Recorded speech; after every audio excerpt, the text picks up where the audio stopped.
masih punya waktu lah 20-an menit ya. Oke.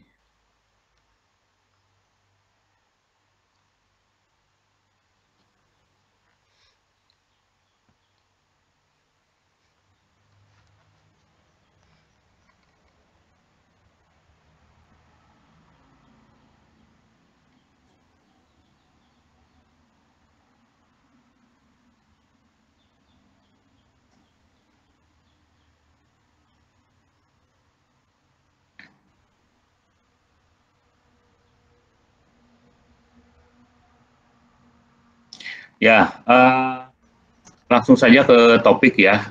Saya akan berbagi layar.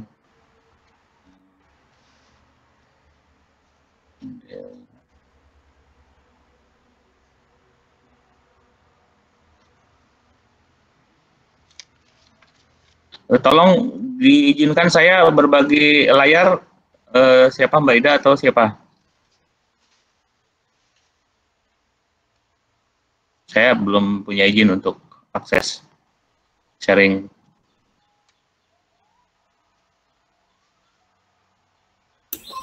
Saya nggak ngerti Bapak gimana. Yang punya ini siapa? Ida Bapak. Biasanya ada di itu toh di pengaturan. Setelan. Setelan yang di titik 3 itu loh. Iya, iya. Setelan, sharing, berbagi layar. Ada nggak? Nggak ada, Bapak. Pak, kalau Jimit bukannya semua bisa share layar ya, Pak?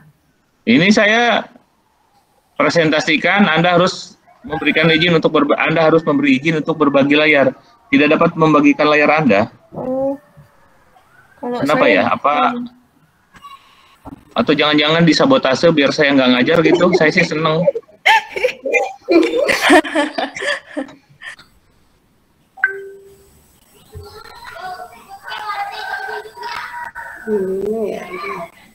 Nggak bisa ya? Oh, Anda harus memberikan izin untuk berbagi. Kok jadi saya memberikan izin sih gimana? Padahal kan ini punya. Gimana sih? Ya wes lah. Ini saya coba share screen bisa, Pak? Bisa. Saya sih bisa. Bapak pakai ini ya, SSO ya, Pak? Iya, ya? sepertinya. Nggak bisa ya? Linknya bukan SSO ya, Mbak Ida? Link biasa ya? Oh iya benar, link biasa. Oh iya. Jadi gimana? Bapak masuk pakai email selain SSO. Waduh, lah saya punyanya itu Mau dibantu Pak, di-share aja Pak, di Mbak Ida nanti di-sharekan apa pripun Pak. Oh ya, boleh. Siap.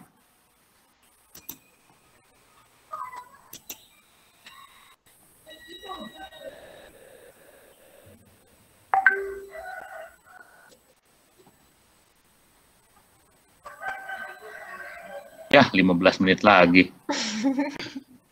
Ya, ngobrol sama Bapak aja, kita udah ini Pak, udah seneng Pak. Nih. Mbak Ida, tolong nanti di-share screen di tempatnya Mbak Ida.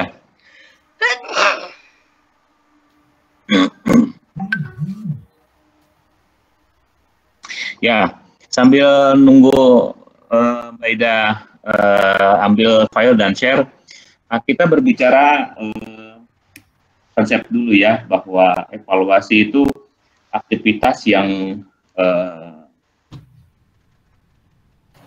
sangat sering kita lakukan, ya, apalagi misalnya ibu-ibu. Anda itu kapan saja lewat melihat kaca, pasti melakukan evaluasi kan? Apakah kerudungnya menceng, apakah alisnya panjang sebelah, gitu ya? Apakah Nelson poninya kamu kurang pendek? Biasanya ibu-ibu lebih sering melakukan evaluasi dibanding bapak-bapak untuk urusan yang begitu itu. Ya, jadi evaluasi itu sebenarnya aktivitas yang sangat identik dengan manusia, ya.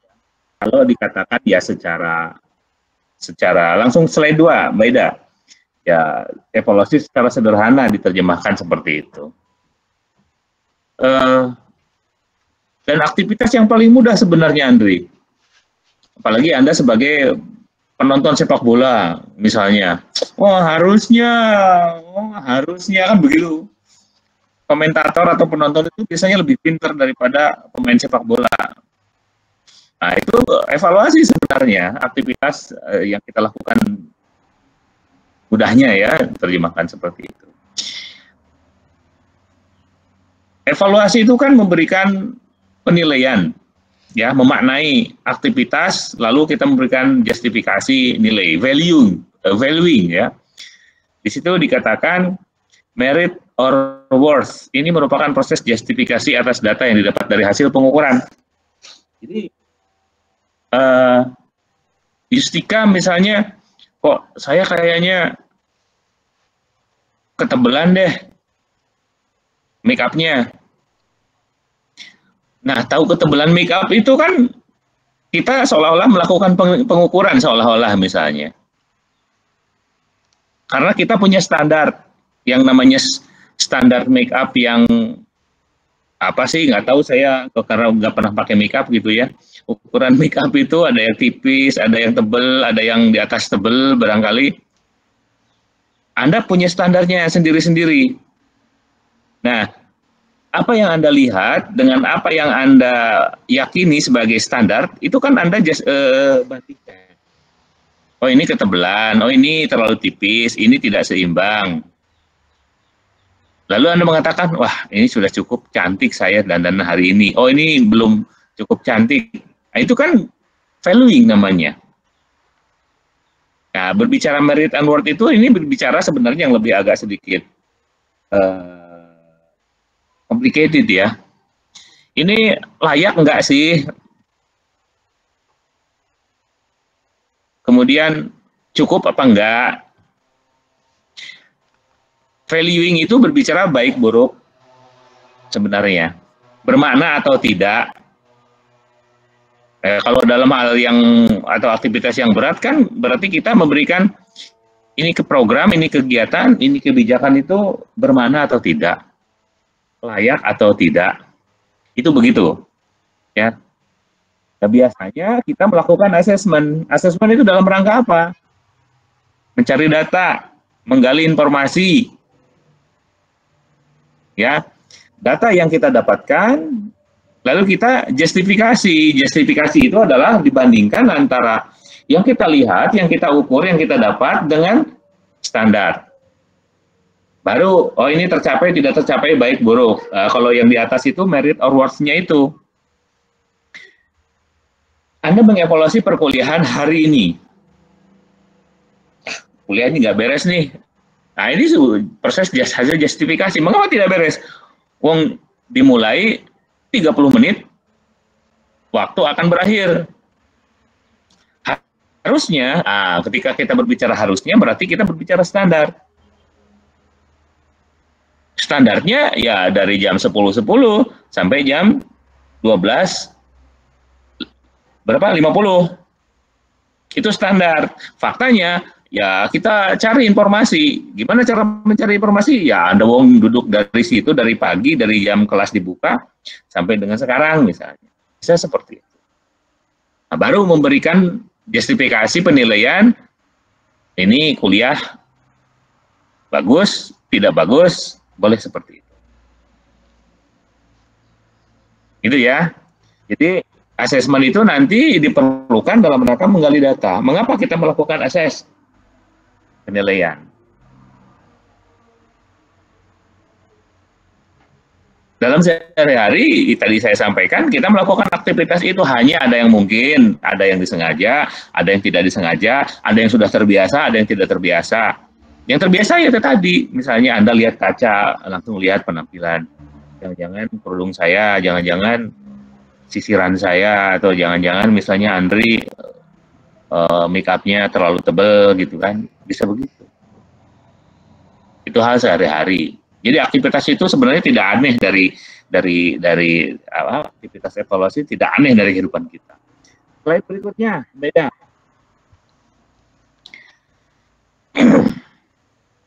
Nah, mengapa kita melakukan evaluasi program? Ya, kita melakukan asesmen suatu program, yang kita dapat adalah informasi tentang program itu. Ya, dengan melakukan evaluasi, kita tahu program kita itu seperti apa. Mungkin dari sisi konsepsinya apa, strateginya, tahapannya, siapa yang terlibat, berapa banyak sumber daya yang dilibatkan atau yang dibutuhkan, bagaimana hasilnya, itu kan informasi. Untuk apa informasi itu? Nah, ini paling penting, pertimbangan. Nanti saya akan paparkan apa bedanya penelitian dengan evaluasi. Apa hubungannya? Ingat, produk akhir dari evaluasi itu adalah rekomendasi, Nelson ya. Produk akhir dari evaluasi adalah rekomendasi. Pertimbangan. Nanti untuk apa? Ya, di situ ada akuntabilitas, ada pembelajaran organisasi atau learning organization, ada untuk pengetahuan atau peluang untuk dialog. Informasi yang kita dapatkan itu kita olah, lalu dari situlah kita membuat justifikasi untuk memberikan rekomendasi atau pertimbangan. Informasi yang kita dapat itu bisa menjadi salah satu bukti tanda kita menjalankan aktivitas good governance, akuntabilitas. Ya. Anda itu kalau diberi dana, atau misalnya begini, Mela, kamu setiap akan bayar SPP, SPP-nya dari beasiswa atau gratis? Mela? Mandiri, Pak. Mandiri? Kamu bayar sendiri? Ya. Cari sendiri, begitu? Orang tua sih, Pak. Oh, berarti beasiswa dari orang tua ya? Suka tanya nggak beliau, Mela, ini uang untuk bayar SPP. Kemudian, kamu setiap tengah semester lapor ke saya, bagaimana hasil kuliahmu. Atau di akhir semester, laporan. Suka gitu nggak? Palingan tengok nilai hasil ujian aja, Pak. Tengok. Misalnya IPK atau apakah itu, Pak? Oh gitu, ya. Masih mending tengok. Kadang-kadang ya kita mestinya, Bu, nih, atau Pak, nih, hasil kuliah saya semester 1, semester 2, semester 3. Setiap semester laporan sebagai apa? Bukti akuntabilitas. Ya. Itu seperti itu. Dan termasuk misalnya dalam kegiatan formal pun, Anda misalnya dapat dana dari penyandang dana untuk suatu kegiatan. Kan ditanya, ada progres mungkin bulanan, per triwulan, atau mungkin catur bulan, atau setengah semester, atau sak semester, atau per tahun. Nah, untuk memberikan laporan itu kan kita melakukan evaluasi program yang kita jalankan untuk dipertanggungjawabkan kepada si penyandang dana. Itu evaluasi kita lakukan biasanya untuk itu. Lalu ada pembelajaran organisasi atau learning organization ya, organisasi pembelajar. Sudah ambil mata kuliah itu belum? Ada mata kuliah nggak yang diambil itu? Ada ya? Semester berapa? Kemarin? Sudah semester kemarin, Pak. Semester kemarin? Iya, Pak. Ya. Mengapa organisasi harus belajar? Alfian? Ya, karena organisasi itu berubah, Pak, setiap harinya. Karena dinamika yang ada di harinya berubah. Iya, iya. Oke. Sesuai Sekarang dengan yang keadaan. dipelajari oleh organisasi itu apa? Perubahan itu, Pak. Ya, dari perubahan itu dia akan belajar banyak informasi kan? Iya, ya. Iya, sekarang informasi itu salah satunya didapat dari mana? Masih didapat dari dari evaluasi yang sudah dilakukan. Nah, betul. Kan tadi saya sampaikan, ketika kita melakukan evaluasi, maka kita akan mendapatkan informasi. Informasi itu menjadi pengetahuan kalau dikumpulkan, kan begitu? Nah, pengetahuan itulah yang akan dipelajari oleh orang-orang yang ada di organisasi. Untuk apa? Mengantisipasi atau memecahkan permasalahan karena adanya perubahan. Learning organization itu begitu kaitannya. Misalnya di bawahnya itu ada pengetahuan. Iya, informasi dikumpulkan jadi pengetahuan. Pengetahuan itulah yang akan dipelajari dalam learning organization itu di situ. Terus ada peluang dialog. Kenapa? Ketika semua orang tahu informasi tentang suatu program atau tentang apapun yang kita evaluasi, kan dia punya bahan untuk apa? Dialog. Itu. Ya, evaluasi itu di situ mananya dan tujuannya. Informasi yang didapat dari evaluasi jadi pengetahuan. Karena punya pengetahuan, kita bisa sampaikan pengetahuan kita, informasi itu kepada penyandang dana, pada penanggung jawab program, atau yang memberikan pekerjaan sebagai bukti akuntabilitas kita. Informasi itu menjadi pengetahuan yang bisa dipelajari oleh organisasi dan orang-orang yang ada di dalamnya. Disebut dengan learning organization itu. Lalu juga kita punya bahan untuk berdialog. Oke, slide berikutnya. Ida. Nah, ini ada kaitannya dengan pembuatan keputusan. Tuh. Ketika kita membuat keputusan, pasti butuh informasi. Supaya apa? Jangan sampai ketika kita membuat keputusan itu salah gara-gara tidak ada informasi, informasinya kurang atau terlalu atau berlebih banyak kelebihan banyak informasi. Organisasi belajar, akuntabilitas, pengetahuan, peluang dialog. Lalu kaitannya dengan pembuatan keputusan. Ini bisa diterjemahkan tadi. Karena ada dialog, kita bisa membuat keputusan. Karena kita punya pengetahuan, kita bisa membuat keputusan. Karena ada informasi dari pengelola atau yang menjalankan program, sebagai bukti akuntabilitas, kita buat keputusan. Karena kita sudah belajar dari pengetahuan yang ada, yang didapatkan dari evaluasi, kita membuat keputusan. Oh, kalau datanya seperti ini, maka keputusannya kayak gini. Jangan sampai Anda membuat keputusan itu tanpa fakta, tanpa data, tanpa informasi. Dalam organisasi itu dilarang membuat keputusan dengan menggunakan perasaan. Ya, perasaan wanita itu tak pernah salah, maka saya memutuskan begini. Ini yang diputuskan organisasi, bukan masalah hati. Ya, nggak boleh kata yang menunggu pohon beringin di depan kantor, saya memberikan didapatkan bisikan harus begini, ya nggak masuk. Ya kita berdasarkan pada fakta itu, ya fakta itu yang kita dapatkan dari evaluasi. Terus evaluasi yang bagaimana yang bisa kita pakai sebagai dasar membuat keputusan yang kredibel, yang reliable, dan berguna tentu. Nah, untuk melakukan evaluasi yang kredibel reliable itu ya kita menggunakan metodologinya si penelitian. Karena penelitian itu merupakan salah satu cara yang bisa kita percayai karena dia empiris, sistematis, logis dalam hal menggali data, mengolah data. Bedanya di situ. Itulah mengapa penelitian membutuhkan evaluasi. Bukan evaluasi, kebalik. Itulah mengapa evaluasi membutuhkan penelitian. Bukan penelitian membutuhkan evaluasi dalam hal ini.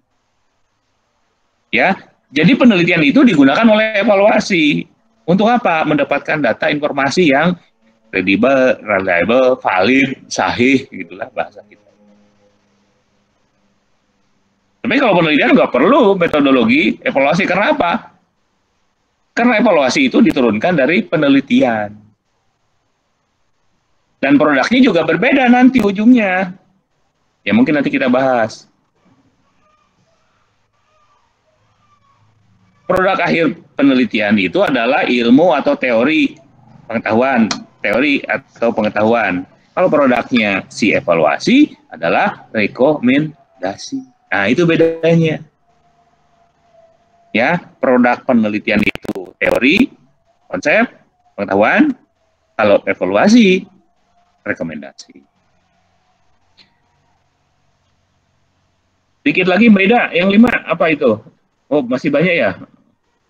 Ya, itu hanya definisi ya. Silahkan saja nanti dibaca konseptualnya. Yang slide berikutnya.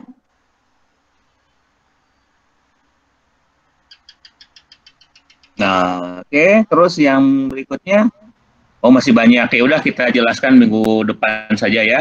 Karena kita sudah sampai waktu untuk selesai. Ada pertanyaan sebelum saya akhiri? Ada Pak. Ya, silakan. Mana Mas Andri? Pak izin bertanya, ini kan evaluasi itu banyak saya Pak Falhi Pak. Falhi ya, oke. Evaluasi kan banyak digunakan oleh peneliti-peneliti, harusnya di S1 dan S2 kan tergolong banyak Pak ya. Kadang itu peneliti atau mahasiswa? Iya mahasiswa. Ya, oke. Terus berarti mahasiswa bukan peneliti Pak ya? Ya, ia melakukan penelitian, tapi kan tidak semua peneliti itu mahasiswa. Oke. Nah di situ kadang posisinya bingungnya di situ Pak. Ada kayak kemarin tuh ada dosen yang mengatakan bahwasanya waktu kita mengajukan evaluasi gitu kan, ditanya lah kamu tuh siapa kok berani mengevaluasi gitu loh Pak. Ya gampang jawabnya. Gimana Pak? Bapak sudah baca pedoman pembuatan karya tulis ilmiah pasca? Sudah, di situ ada jenis penelitian evaluasi, ada, ya sudah. Saya memanfaatkan peluang itu, saya memanfaatkan hak saya.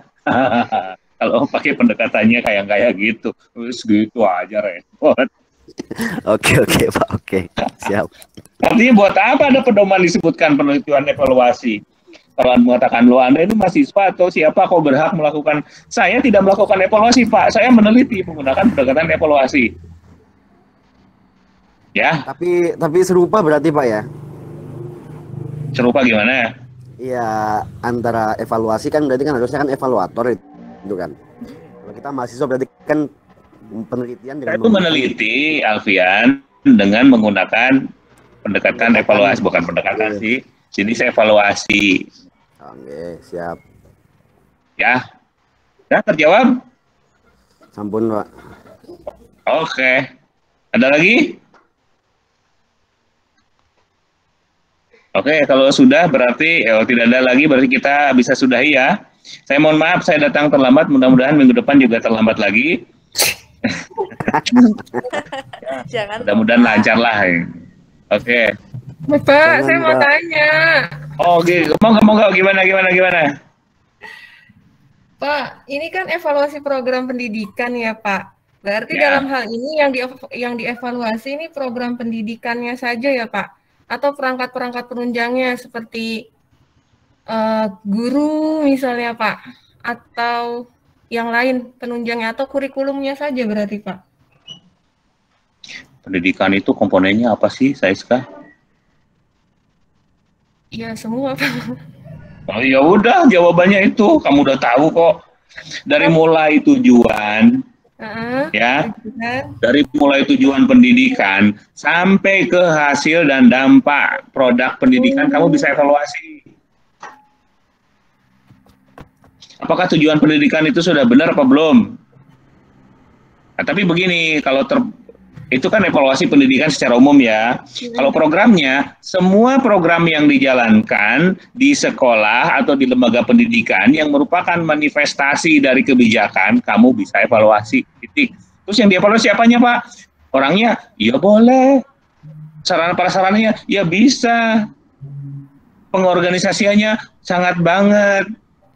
Jadi semua hal yang terkait dengan program itu, kamu bisa evaluasi. Misalnya, hal sepele saja, di sekolah itu ada program apa? Perkuliahan. Karena itu program. Nah, nanti kita bicara apa bedanya program dengan kegiatan, apa bedanya program dengan kebijakan. Kamu harus tahu itu.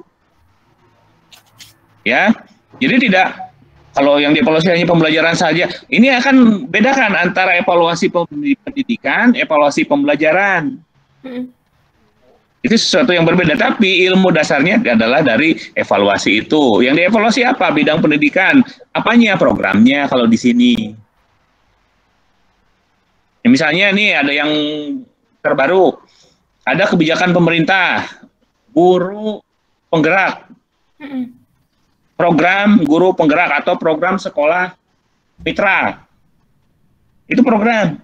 Boleh dievaluasi? Boleh. Yang dievaluasi apanya? Gurunya, dananya, programnya, bukan programnya, kegiatannya, dampaknya, atau semuanya? Bisa. Ya? Siapa? Oke. Baik. Terima kasih. Selamat siang. Ketemu lagi minggu depan insya Allah. Assalamualaikum warahmatullahi wabarakatuh. Oh ya, pakai Zoom nanti ya, pakai Zoom kita ya. Assalamualaikum warahmatullahi wabarakatuh. Oke, saya duluan ya. Ye. Iya, Bapak. Terima kasih Bapak. Daging semua. Apapun pertanyaannya, Pak Cepi jawabannya. Semangat teman-teman. Mantap Pak Cepi. Yuk istirahat.